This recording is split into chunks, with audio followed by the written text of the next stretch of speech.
एक टीचर, एक स्टूडेंट और एक ऐसा अट्रैक्शन जो धीरे धीरे ऑब्सेशन और क्राइम में बदल जाता है।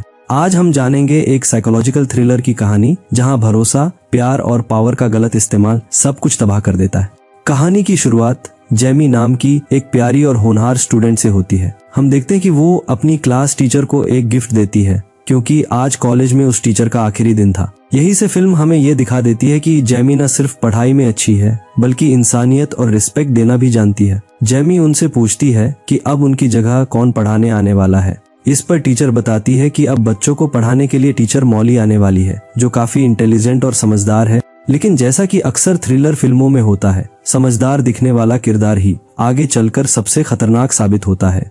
इसी दौरान प्रिंसिपल मॉली को कॉलेज का पूरा कैंपस दिखा रही थी। तभी मॉली की नजर ग्राउंड में खेल रहे डेनी नाम के एक लड़के पर पड़ती है। डेनी को देखते ही मॉली उसके प्रति आकर्षित हो जाती है और ये अट्रैक्शन ही आगे चलकर पूरी कहानी को अंधेरे रास्ते पर ले जाने वाला पहला कदम बनता है। हालांकि उस समय मॉली को बिल्कुल अंदाजा नहीं होता कि डेनी उसी कॉलेज की स्टूडेंट जेमी का बॉयफ्रेंड है और दोनों एक ही क्लास में पढ़ते हैं। इसके बाद हमें डेनी और जेमी साथ में दिखाई देते हैं। दोनों अपनी आने वाली रिलेशनशिप एनिवर्सरी को लेकर काफी एक्साइटेड थे क्योंकि ये उनके रिश्ते का एक बहुत ही खास दिन होने वाला होता है, क्योंकि दोनों पहली बार अपने रिश्ते को आगे बढ़ाने के बारे में सोच रहे होते हैं। दोस्तों, ये सीन दर्शकों को इमोशनली कनेक्ट करता है ताकि आगे होने वाला बिट्रेयल और ज्यादा पेनफुल लगे। इसके बाद कहानी में जेमी के पिता को दिखाया जाता है जो पूरा दिन घर में रहते हैं और काफी कमजोर नजर आते हैं। इससे ये साफ हो जाता है कि जेमी का परिवार आर्थिक रूप से बहुत मजबूत नहीं है।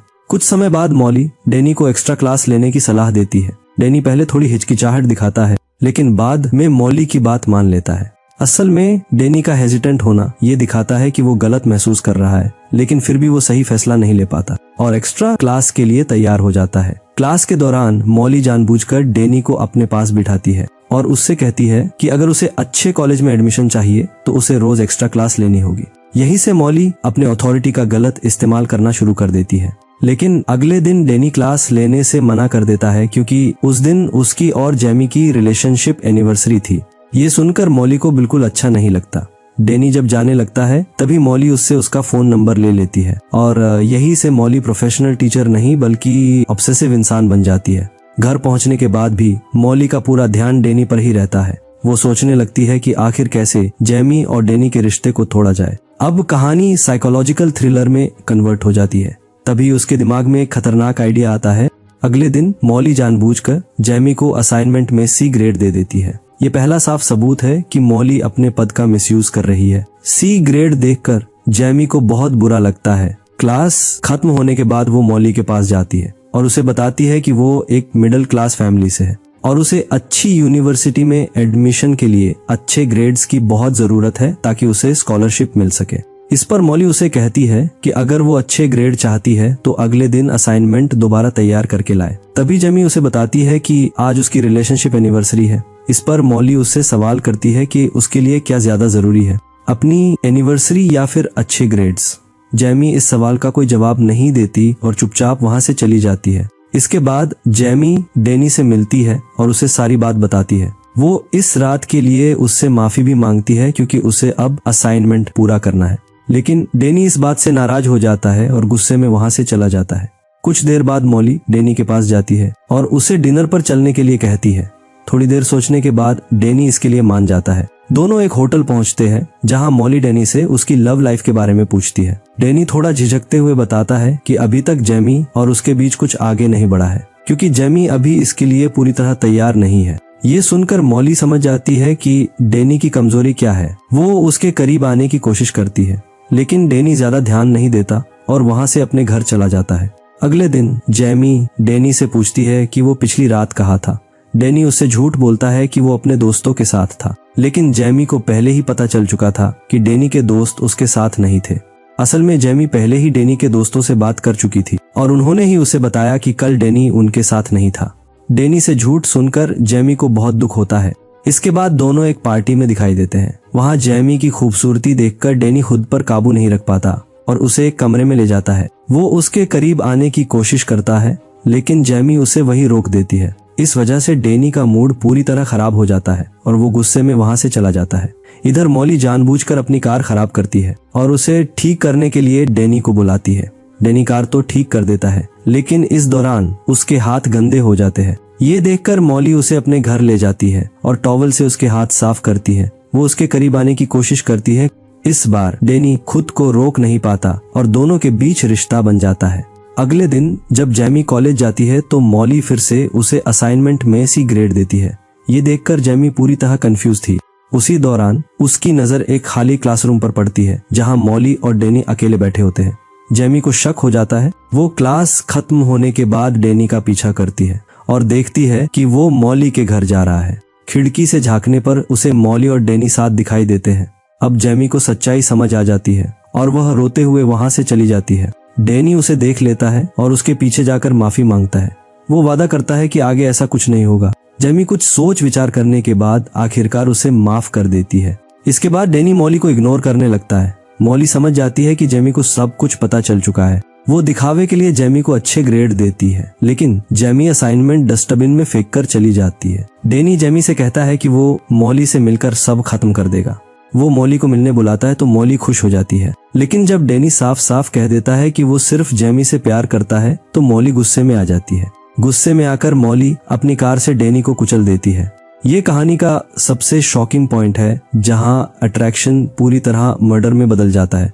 डेनी की मौत के बाद मॉली तुरंत अपनी साजिश को अंजाम देने में लग जाती है। वो डेनी के खून को एक कपड़े में इकट्ठा करती है और उसे जैमी की कार के बम्पर पर लगा देती है, ताकि ऐसा लगे कि डेनी की मौत किसी एक्सीडेंट की वजह से हुई है और इसमें जैमी का हाथ है।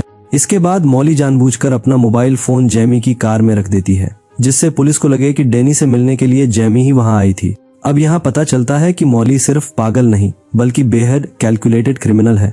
खुद को पूरी तरह सुरक्षित दिखाने के लिए मॉली एक थिएटर जाती है। वो वहाँ एक मूवी का टिकट खरीदती है और उसे संभाल कर रखती है, ताकि बाद में पुलिस को दिखा सके कि जिस वक्त डेनी का एक्सीडेंट हुआ उस समय वो थिएटर में मौजूद थी और मूवी देख रही थी। इसके बाद मॉली ऑनलाइन एक मैकेनिक ढूंढती है। वो उसे मोटी रकम देकर अपनी कार ठीक करवाती है और सख्त हिदायत देती है कि इस बारे में वो किसी को कुछ ना बताए। पैसों के लालच में मैकेनिक भी उसकी बात मान लेता है। कुछ समय बाद पुलिस को सड़क पर पड़े डेनी की डेड बॉडी की जानकारी मिलती है। पुलिस तुरंत मौके पर पहुंचती है और जांच शुरू कर देती है। वे जानने की कोशिश करते हैं कि आखिर डेनी की मौत के पीछे कौन जिम्मेदार है। इधर जैमी को भी अपनी दोस्त के जरिए डेनी की मौत की खबर मिलती है। ये सुनते ही वो पूरी तरह टूट जाती है और तुरंत पुलिस स्टेशन पहुंचती है। जैमी पुलिस को बताती है कि उसे अपनी क्लास टीचर मॉली पर शक है, क्योंकि पिछले कुछ दिनों से मॉली और डेनी के बीच कुछ गलत चल रहा था और डेनी उसी रात मॉली से मिलकर सब कुछ खत्म करने वाला था।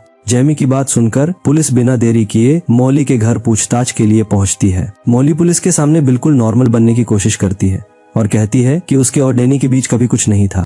वो डेनी को सिर्फ एक अच्छा स्टूडेंट मानती थी। इसके बाद मॉली पुलिस को थिएटर की मूवी टिकट दिखाती है और साथ ही ये भी बताती है कि उसका मोबाइल फोन चोरी हो गया है।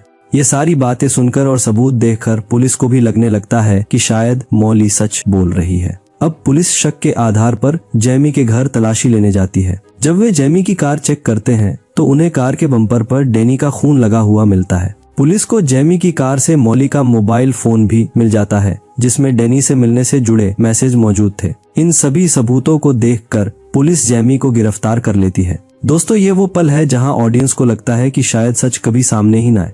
हालांकि बाद में जैमी के माता पिता उसे बेल पर रिहा करवा लेते हैं, लेकिन जैमी पूरी तरह टूट चुकी थी। जैमी अपनी माँ को बताती है कि उसे पूरा यकीन है कि डेनी की मौत के पीछे मॉली ही है। इसके बाद जैमी की माँ सच्चाई सामने लाने का फैसला करती है और मॉली के खिलाफ सबूत इकट्ठा करने में लग जाती है। सबसे पहले वो कॉलेज जाती है और चुपचाप मॉली के बैग से उसकी कार की चाबी निकाल लेती है। इसके बाद वो मॉली की कार चेक करती है, जहाँ से उसे ये अंदाजा हो जाता है कि कार हाल ही में रिपेयर करवाई गई है। जैमी की माँ उस मैकेनिक तक पहुँचती है जिसने मॉली की कार ठीक की थी। वो उससे पूछताछ करती है, लेकिन डर और पैसों की वजह से मैकेनिक झूठ बोल देता है और कहता है कि उसके पास न तो कोई ऐसी महिला आई थी और न ही कोई ऐसी कार। निराश होकर जैमी की माँ वहाँ से जाने लगती है। तभी मैकेनिक की एक महिला एम्प्लॉय पीछे से आती है और उसे पूरी सच्चाई बता देती है। वो बताती है कि किस तरह मॉली ने बहुत सारे पैसे देकर अपनी कार ठीक करवाई थी और सबको चुप रहने को कहा था। जब जैमी की माँ उससे पुलिस के सामने गवाही देने को कहती है तो वो मना कर देती है, क्योंकि उसे डर था कि उसकी नौकरी चली जाएगी, जो उसके लिए बहुत जरूरी है। घर आकर जैमी की माँ सारी बात अपने पति को बताती है। ये बातें जैमी भी चुपचाप सुन लेती है। जैमी अपनी माँ से मॉली के घर जाने की जिद करती है, लेकिन उसकी माँ मना कर देती है क्योंकि जैमी के पैर में पुलिस का लगाया हुआ ट्रैकर था। हालांकि जैमी बाहर से शांत दिखती है, लेकिन रात में जब उसके माता पिता सो जाते हैं तो वह चुपचाप मॉली के घर चली जाती है। वो अपने फोन में रिकॉर्डिंग ऑन कर लेती है ताकि मॉली से सच्चाई निकलवाई जा सके, लेकिन जैमी का ये प्लान सफल नहीं होता। मॉली को जल्दी ही पता चल जाता है कि जैमी उसे रिकॉर्ड कर रही है। गुस्से में आकर मॉली उसका फोन छीन लेती है और खुद ही अपना जुर्म कबूल कर लेती है। वो साफ साफ कहती है कि उसी ने डैनी को मारा है और अब वो जैमी को भी जिंदा नहीं छोड़ेगी। मॉली जैसे ही चाकू उठाकर जैमी पर हमला करने बढ़ती है, उसी वक्त पुलिस वहां पहुंच जाती है। दरअसल जैमी के पैर में लगे ट्रैकर की वजह से पुलिस पहले से ही उसकी लोकेशन ट्रैक कर रही थी। पुलिस मौके पर ही मॉली को गिरफ्तार कर लेती है। जैमी को पूरी तरह से निर्दोष साबित किया जाता है और उस पर लगे सारे आरोप हटा दिए जाते हैं और इसी सीन पर यह कहानी यही खत्म होती है। तो दोस्तों, ये मूवी हमें दिखाती है कि जब कोई इंसान पावर और अथॉरिटी का गलत इस्तेमाल करता है